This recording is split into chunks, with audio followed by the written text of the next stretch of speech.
Hey Seawolves, I'm David Martin.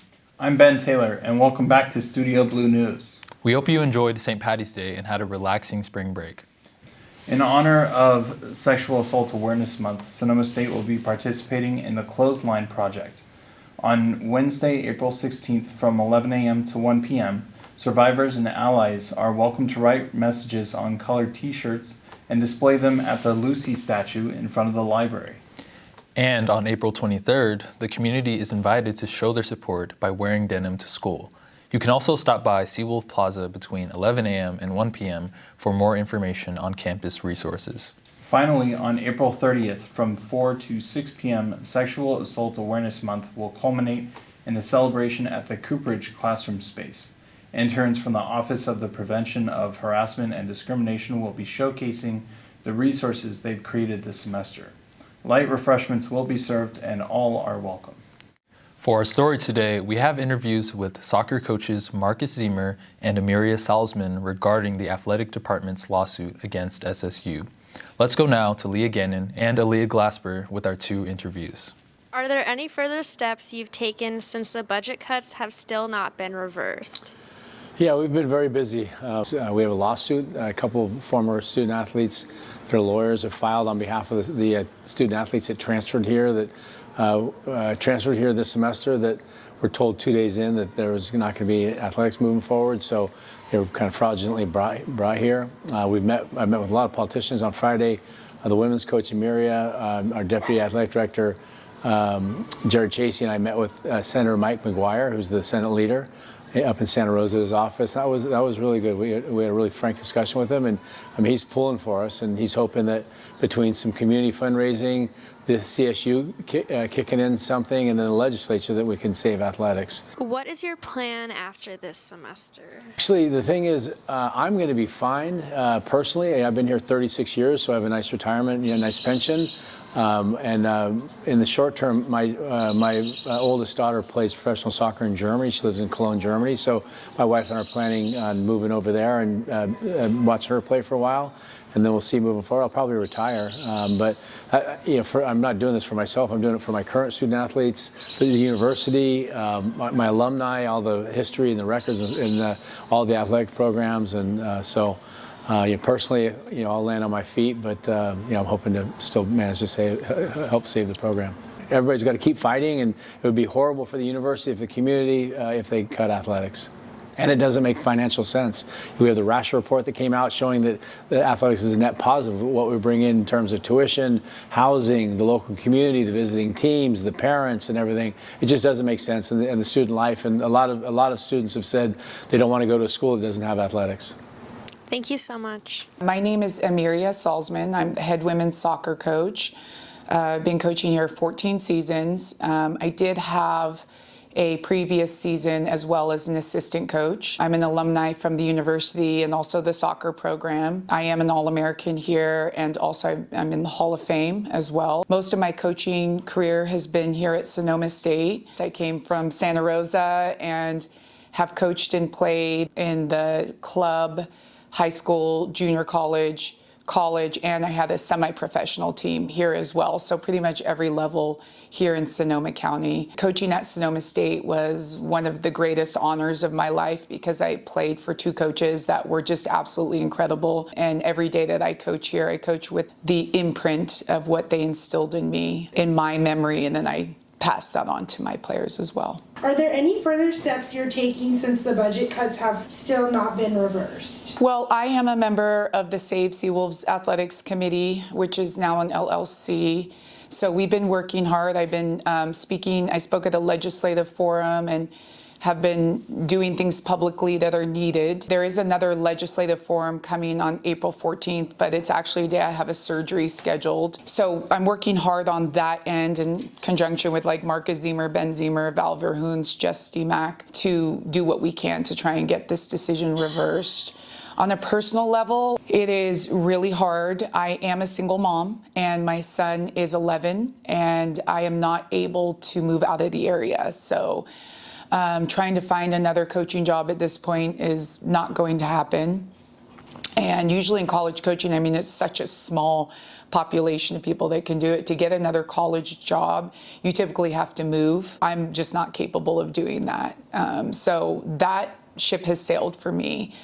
Now I'm in that phase of like, where do I go now? Finding another job, figuring out like my health care, my benefits, all those things. In addition to that, the surgery that I have scheduled is a pretty major surgery, and I'm trying to get all my health care taken care of just because I wasn't sure what my health care would look like after my contract ends. So I've been really busy just trying to get my house in order with figuring out how I'm going to cover my bills in case I don't have another job, making sure my medical is still good because it's me and my son, and then trying to figure out how to stay local and support myself and my son through this difficult time. So right now it's still a little bit up in the air for me in terms of personally. And then I'm straddling, two decisions, because on one, I could just go and try to find another job and put all my energy into that. But I also feel an obligation to these student athletes. I want to matriculate all of them,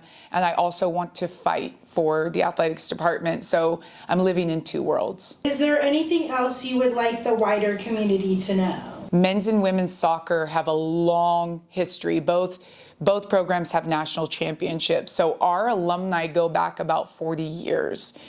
And the university is losing that. And they are the ones really that have come forward. I mean, Save Seawolves Athletics was begun by men's soccer alumni, and it's actually men's soccer alumni lawyers that are working pro bono to help us. So our alumni in particular have been incredible, absolutely incredible. So I'm very grateful for that. I do want the community to know as well. I mean, there are so many of us. I'm a product of Sonoma County. I've played and coached at every level in this county. Marcus has as well. Ben has as well. Val is a product of Sonoma County. There are so many of us on staff here that have stayed loyal to the university and to the community, have given everything for our programs, working underfunded, really underpaid, under-budgeted, usually the lowest in all like scholarship monies or funding in the CCA. We have a smaller school, so that's a little bit to be expected, but we are just grateful that people have come forward and sort of fought for us and recognized how much we've given to the university, not just us, but our athletes and our players and our administration as well. And as far as my own program goes, I mean, someone asked me this question earlier about like, what would you want people to know? I was part of the glory days of soccer here, and I have coached every single day for the last 14 years in honor and respect of that. And I guess I would want my alumni and our program to know how hard we worked to keep that alive here through all the changes, all the challenges we faced. We persevered, and we've had an amazing run. And I just would want them to know that we honored what they gave to this university and to this program. All right. Well, thank you for your time. Thank you. I appreciate it. Thanks to Leah and Leah. We also caught up with Vinny Lincioni, one of the students involved in the lawsuit. Let's go to reporter Christian De La Cruz with the interview.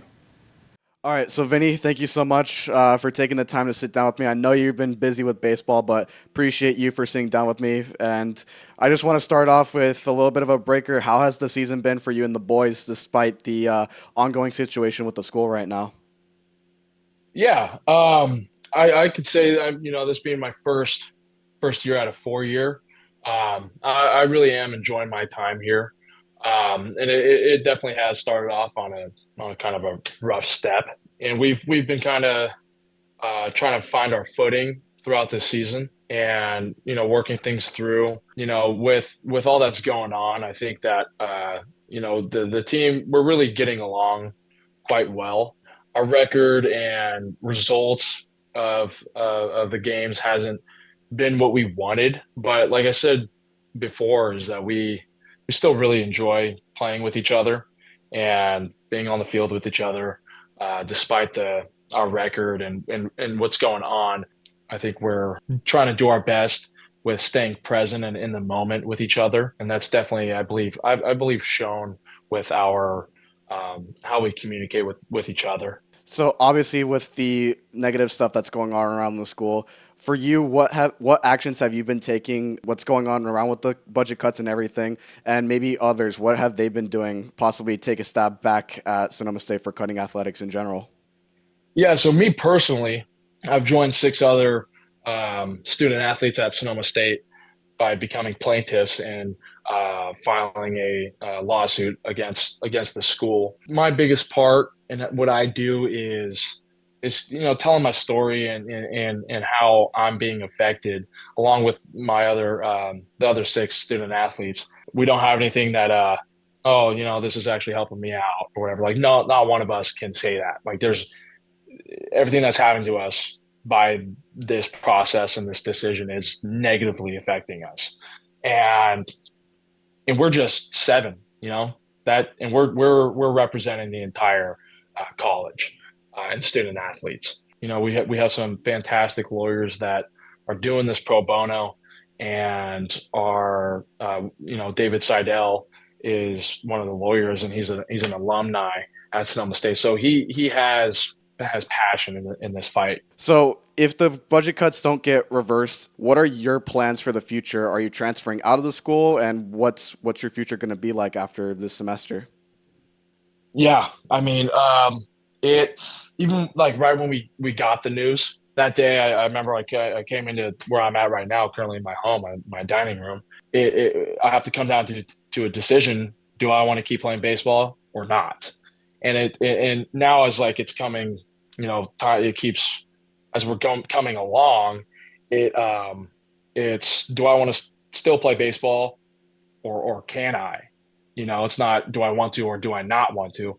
I know that I want to, but like can I? And as far as that, like I believe I can transfer to another university and play at another program.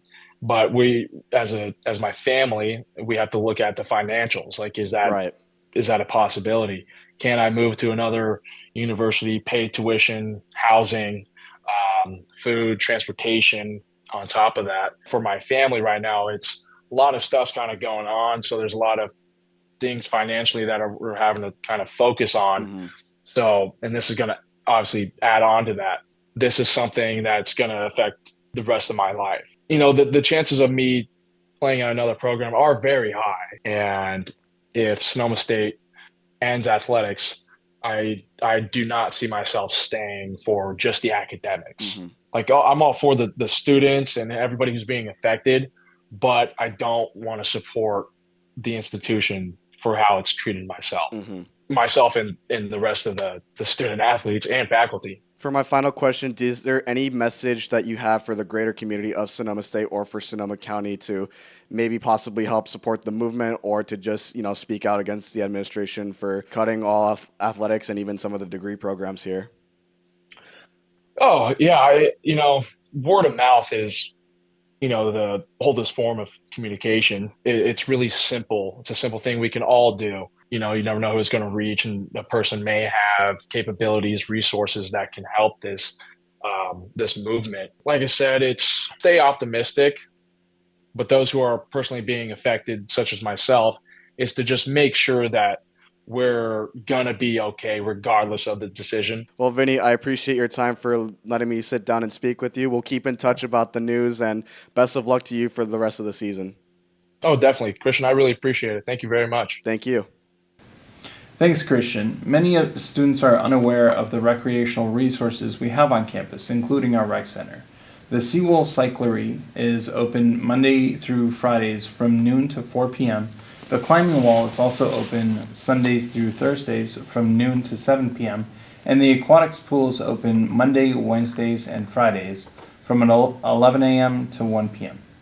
And if you want to rent gear like tents, sleeping bags, backpacks, and lanterns, the Outdoors Resource Center is open Monday to Friday from noon to 4 p.m. You can even talk to staff members about how to plan your next adventure. I'm sure everyone had fun on April Fool's this year, but you may not know how this strange holiday became an international tradition. Allow me to explain. April Fool's started in the 16th century France when they changed from the Julian calendar to the Gregorian calendar. In this change, New Year's was switched from April 1st to January 1st, and people who celebrated New Year's on April 1st were called April Fools or April Fish. referring to young fish that are easily caught or easily fooled. People stuck pictures of upside-down fish on each other's backs and taped them to doors as pranks. Then in the 19th century, British people began to pin donkey tails on each other to celebrate April 1st, and the celebrations continued to expand internationally. Thanks, Ben. That's our show for today, Seawolves. Thanks for watching Studio Blue News. I'm Ben. And I'm David. We'll see you next time.